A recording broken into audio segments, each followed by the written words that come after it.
Everyone, आप सबका स्वागत है एम नेटवर्क चैनल में। आज हम फिर से एक नई कहानी लेकर आए हैं। अगर आपको अच्छा लगे तो लाइक एंड सब्सक्राइब ज़रूर कर देना। चलिए चलते हैं कहानी की तरफ। ट्रेन द्रुत गति से भागी चली जा रही थी। संध्या काल का समय था।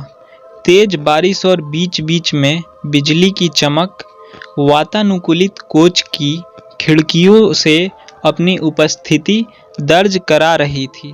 केबिन का एकांत और यह भयावह मौसम मुझ जैसे डरपोक आदमी को और डरा रहा था। थोड़ी देर बाद गाड़ी के पहियों की रफ्तार कम हुई और एक मध्यम से स्टेशन पर गाड़ी रुकी। बारिश इतनी ज़्यादा थी कि मैं स्टेशन का नाम नहीं पढ़ पा रहा था। मैं अपने केबिन में अकेला था और इस उधेड़-बुन में था कि कोई सहयात्री आए जिससे वार्तालाप करते करते आगे का रास्ता आसानी से काटा जा सके और एक अंदरूनी भय जो मेरे अंदर जागृत हो चुकी है उससे मुझे निजात मिल सके। तभी किसी ने केबिन का दरवाज़ा खटखटाया और एक शांत सा दिखने वाला व्यक्ति केबिन में दाखिल हुआ। अपना सामान आदि व्यवस्थित करने के बाद वो मेरी तरफ देखकर मुस्कुराया और मेरी तरफ हाथ आगे बढ़ाकर उसने अपना परिचय दिया। मैं मिस्टर घोष, वो बोला। मैं कोलकाता जा रहा हूँ पुनर्जन्म से संबंधित एक कार्यशाला में भाग लेने के लिए। मैंने उसे बताया कि मैं कानपुर में व्याख्याता के पद पर हूँ और पटना जा रहा हूँ। उसने कुछ खाने का सामान निकाला और मुझसे भी खाने हेतु आग्रह किया, किंतु मैं बहुत ही सशंकित व्यक्तित्व का प्राणी ट्रेन में किसी अजनबी के द्वारा दिए गए खाने को लेना असंभव था मेरे लिए।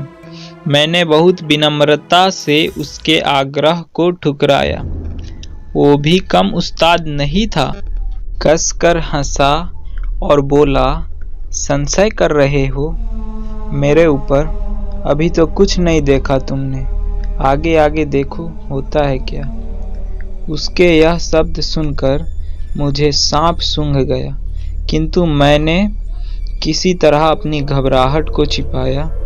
कोई स्टेशन आने पर वो उतरता और ट्रेन चलने के बाद किसी दूसरे कंपार्टमेंट से चढ़कर फिर आ जाता।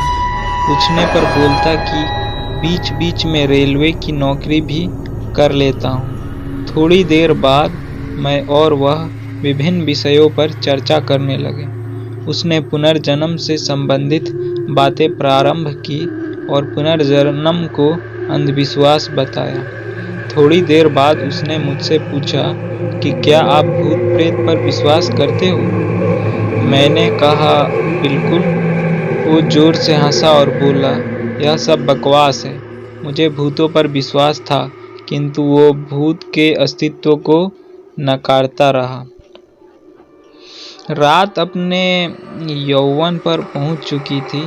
चर्चा उपरांत मैं वातानुकूलित प्रथम श्रेणी के कक्ष में सोने का प्रयास कर रहा था।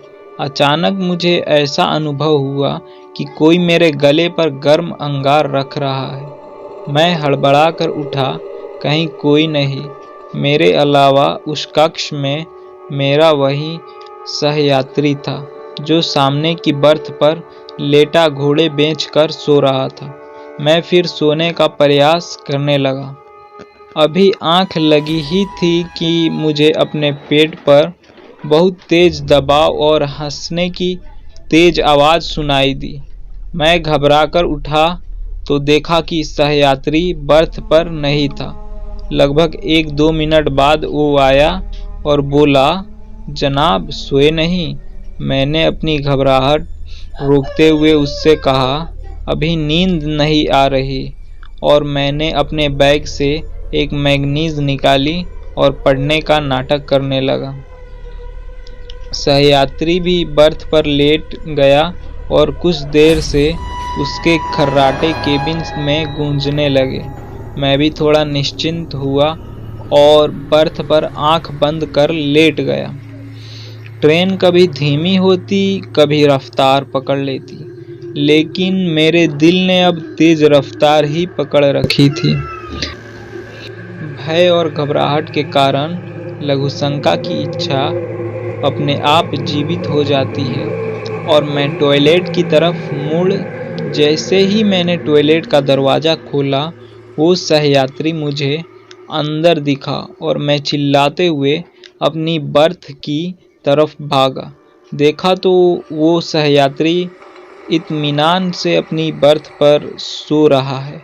मैंने घबराहट में उसे जगाया। वो बोला, अरे क्या हुआ? इतना मासूम लग रहा था वो, जैसे कुछ जानता ही ना हो।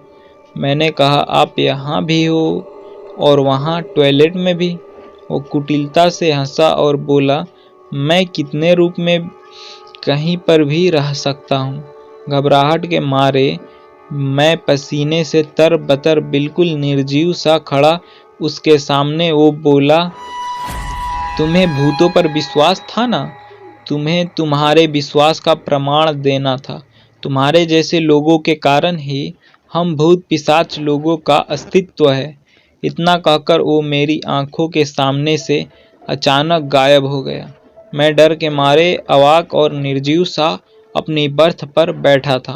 तभी केबिन के अंदर टिकट निरीक्षक आया। उसका चेहरा देखकर मुझे बेहोशी छाने लगी, क्योंकि यह वही सहयात्री था मेरा, और वो टिकट चेक कर मुस्कुराता हुआ चला।